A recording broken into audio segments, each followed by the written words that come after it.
topic is about suicide. Basically, it's about suicide. What I'm gonna talk about, it doesn't necessarily relate to the 5 teenage guys that killed themselves because of their sexuality, but what I'm gonna do, but this video can help those who are gay or straight or whatever they are, and they're thinking about committing suicide. If you know a person that has those tendencies, or you know somebody who's been through that, please make sure they watch this video, because I got a fucking story to tell, and my story will help that person that you know, or a person that you know that knows somebody else that knows somebody else that knows somebody else that's dealing with the shit, because the shit is serious. It ain't nothing to play with. The shit is serious. This is somebody's life. This is somebody's sanity. This is somebody's emotions. This is some real shit. So sit back, open your motherfucking ears, open up your eyes, watch me and listen to what the fuck I'm saying, because this is some real ass shit and I'm not playing. This is some serious ass shit. And y'all already know that I always give it to you raw, no condom. So just listen to me. Now, okay, when people hear the word suicide, they take it as a joke, okay? They really take it as a joke. They make fun of people who have contemplated committing suicide, and I take this shit very personal and I take offense to it. Why? Because I have contemplated suicide twice in my entire life, alright?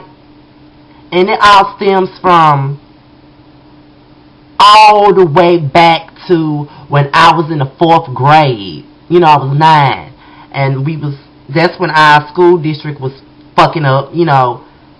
When McNeil was only from kindergarten through 1st, Kent Elementary was 2nd through 4th grade, Nichols was 5th through 8th, and so on. So that's when we all started going to one school, and it got fucked up, and we got mixed up with the McNeil kids, because that's the school I was originally from. The McNeil kids got mixed up with the Kent Elementary kids, and this was back in 98, alright? So, I walk into a classroom, and everybody that was in my class, I don't even think that they went to I don't even remember them going to McNeil with me. But, well, some of them did, but they, you know, whatever. Now that I think about it, some of them was there. But anyway,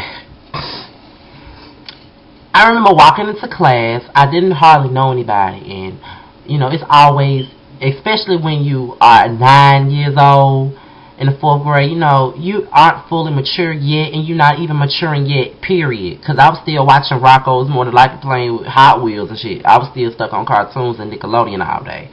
So, you know, I wasn't a mature child. So, I walk into class. It's always nerve-wracking because, you know, you meet new people. You don't know these people. Some of them you know, but you don't know, blah, blah, blah.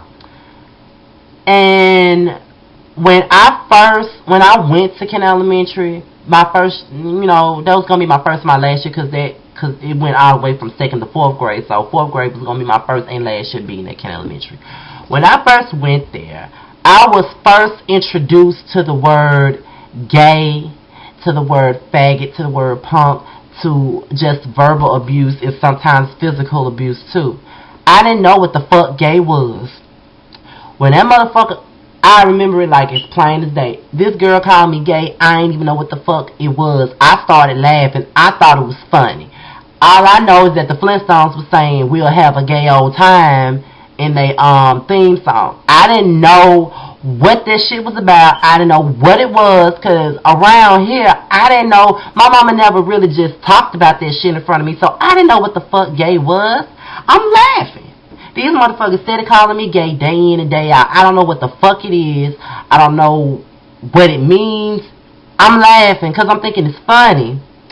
You know, so it got to a point where I went home and asked my mama what it was, and she told me. And when you a child, you ain't thinking about no shit like that. You know what I'm saying? You 9. You ain't thinking about shit like that. Hell, as far as I knew, sex was the shit that you see on TV, with folks rolling around the bed, hunching and humping and kissing and shit. I didn't know what the fuck sex was. That's what I thought sex was. Hell, I thought sex was rolling around the bed, hunching and shit, kissing and hugging and shit. That's what I thought sex was. Hell, I'm 9. I don't know that shit.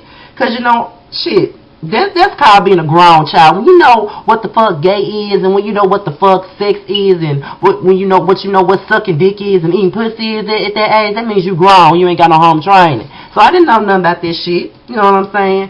And it had gotten to a point where they constantly started picking on me. They constantly kept saying shit about me. They kept calling me gay. They kept saying this. They kept saying that. They kept saying this. They kept saying that. That's hard as a kid to go through some shit like that. And, you know, when you have people in your ear constantly talking about you, constantly making you feel like shit, you know, at that point my grades started really going. Because when I first started out, I was a straight A student, no lie. I made the principal list. I was on the roll.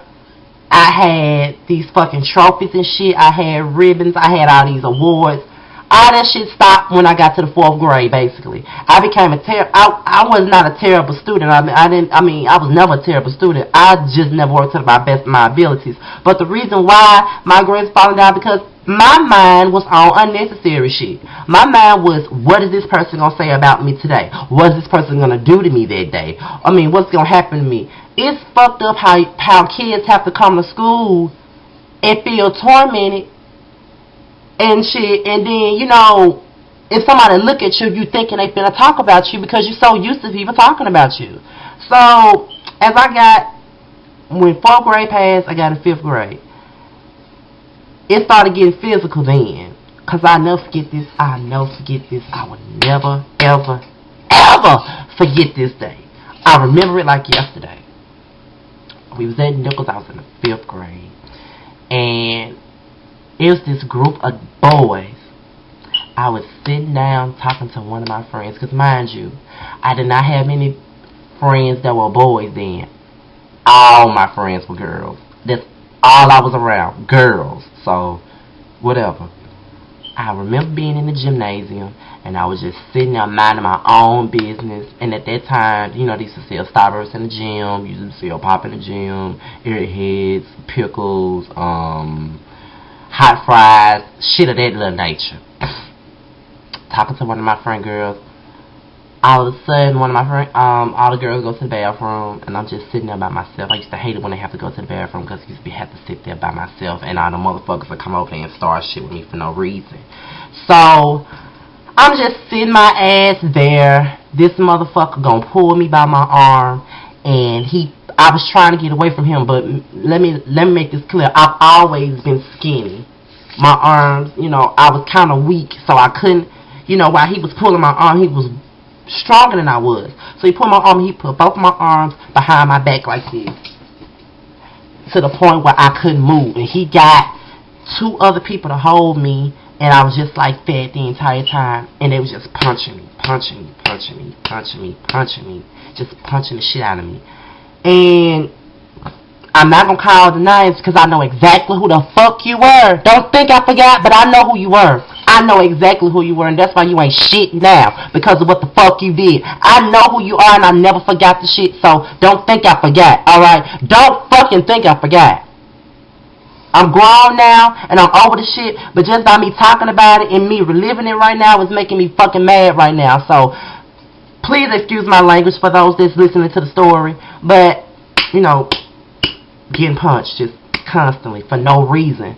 Nobody giving me a warning. Nobody trying to stop them from hitting me. I'm just there just getting hit. I'm trapped. I can't get a loose because they keep holding me. All of them are stronger than me. It's like 2 or 3 of them holding me, and 2 or 3 of them just punching me for no reason. That should take a toll on you. 6th grade, I was getting called names. But 7th grade, that's when it got worse. It got terrible, to the point where I wanted to commit suicide. I would say things that I wish I was dead. If I was dead, I would never have to deal with the stuff I'm dealing with now. If I was dead this, if I was dead that. It was always because if I was dead, or not all that shit. You know what I'm saying? I would always hold things in. I would never tell nobody what was going on. I'd keep it to myself. When I finally came out and told my mama, it's just that as a boy, I cried so much That's all I ever did was cry. You don't want people picking on you. You don't want people talking about you. In the 9th grade, it was over with. I contemplated suicide. I really did go in the cabinet and get a bottle of vitamins that my mama had given me, and I was about to take them. Seriously, I was going to swallow all of those vitamins, and I was going to overdose on them, and I was going to die. That was my plan. I was going to fucking kill myself, for real. And don't look at me as somebody that's crazy, because when you going through shit like this, and you feel like you ain't got nowhere to turn to, nowhere to go, nothing to do, nothing to say, and nobody will never understand you, you feel like that's the only way out is that you kill yourself. You see these bottle of pills, you see this gun, you think that it'll take you out of your misery, you put the gun to your head, you put the pills in your mouth, and you think it's going to take away your misery. That's what you're thinking at that moment, because you feeling so low, and you at this low point of your life where people are fucking with you. You know what I'm saying? People are fucking with you. People always finding something wrong with you. They don't see the good in you. They don't see your accomplishments. They don't see nothing. They always finding something wrong with you. They always finding something wrong with. They still try to find something wrong with me. All right? They find something wrong with me 24/7. They talk about the way they hear the way I talk. They got a problem with it. They see the way I walk, they got a problem with it. They see the people I hang around, they got a problem with it. I take a picture with one of my brothers with my arm around him like that. You know, with my arm around him. They got something to say about that. They got something to say about everything a motherfucker do. Everything I do is a problem. It's not. It's homo. It's not what a dude's supposed to do. It's this. It's that. It's this. It's that. It's this. It's that. Dudes don't want to hang around me because they feel like if they hang around me, they gonna get a fucking reputation. People gonna start spreading rumors about them if they hang around me. How the fuck you think that makes me feel at times? It used to really hurt my feelings when you really don't have many guy friends, and once you finally get that one guy friend to understand you, you know what I'm saying? That's in a total opposite lane as you are. You know what I'm saying? When you finally do get that or whatever, it's like they turn their back on you because they're afraid of what somebody's going to say about them. That's why they do it. And I never will understand it, and I think it's very fucked up. You know, that's why I don't fuck with too many niggas. I mainly fuck with females. I really do. And I wish, you know what I'm saying, I only have a few solid guy friends I can really call my guy friends that I talk to on a day-to-day basis that understand me. And I'm quite fine with that. And that's Reggie, which is my cousin. It's Oni. It's Robert. It's Bobo. It's LeBrandon. It's Roderick. It's that's 6 of them. I hope I'm not missing anybody. Who else? Do I have to go through my phone and figure out who it is? But as of right now, and Rashad, like, those are people that I consider my dudes. I consider them my brothers. I consider this and Jonathan. So it's, you know what I'm saying? That's how I feel about them. Like, I'm around them all the time. I talk to them 24/7. That's just how it goes. That's just how it is. So if I missed you, I'm sorry, because I'm just thinking off the top of my head. But it's so many dudes that I was friends with that stopped talking to me. Damn, I forgot about Javaris. Probably because I ain't talked to him in a minute, but it's so many dudes that I've been friends with, and they just threw me under the bus because they are afraid of what somebody gonna say about them. So when you going through some shit, when somebody taunting you, when somebody doing shit to you, when somebody making you feel like shit, when somebody telling you that you ain't shit, that shit will break you down. And that's where the fuck suicide come from. So, if you're watching this video and you've been through it, or you know somebody that's been through it, please talk to somebody. Please get help. Please talk to somebody and tell them exactly how you feel, because suicide is not the answer. Everyone is put here for a reason. You cannot leave here until God tells you it's your time. You cannot make that decision on your own. Let God make that decision. You go through trials and tribulations for a reason. I contemplated suicide twice, and I would never do it. I would never do it. Not to say that it still hasn't crossed my mind plenty of times when I'm going through such a hard time. I just want to fucking disappear.